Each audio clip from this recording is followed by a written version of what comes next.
please.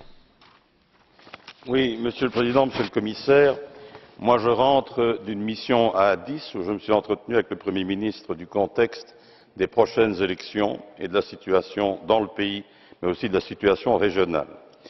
L'image que j'ai et l'opinion que j'ai de Haïlé Mariam Desalegn est un Premier ministre au-dessus de la mêlée. Grand intérêt, c'est qu'il est étranger aux querelles ethniques, mais aussi aux querelles religieuses. Vous savez que le Premier ministre est musulman, Meles Zenawi était chrétien. Et pourtant, ils s'entendaient très bien. Alors, dans le contexte de ce pays, c'est évidemment une qualité indéniable. Avec 5328 kilomètres de frontières, l'Éthiopie doit faire face à la fragilité de ses voisins.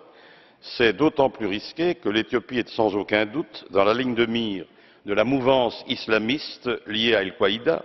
Elle a accepté en janvier 2014 que ses troupes soient intégrées à la force d'intervention de l'Union africaine en Somalie. Moi, je suis d'avis, résolument, qu'il est essentiel pour l'Union européenne de mener un dialogue politique intense avec ce pays clé de la région. Je rappelle que ce n'est que 90 millions d'habitants, ce n'est pas rien, c'est un géant dans la corne de l'Afrique et il joue un rôle important, évidemment, en termes de stabilité. Les États-Unis, d'ailleurs, ont compris depuis longtemps l'importance de soutenir ce pays. Moi, je pense que nous devons aider l'Éthiopie dans son rôle de leader dans la lutte contre le terrorisme dans la corne de l'Afrique.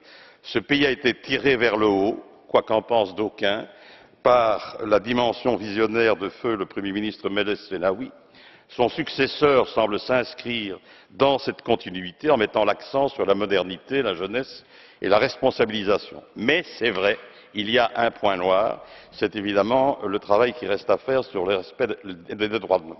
Nous devons les aider sur ce plan-là en intensifiant le caractère politique d'un dialogue préférentiel avec les autorités de ce pays.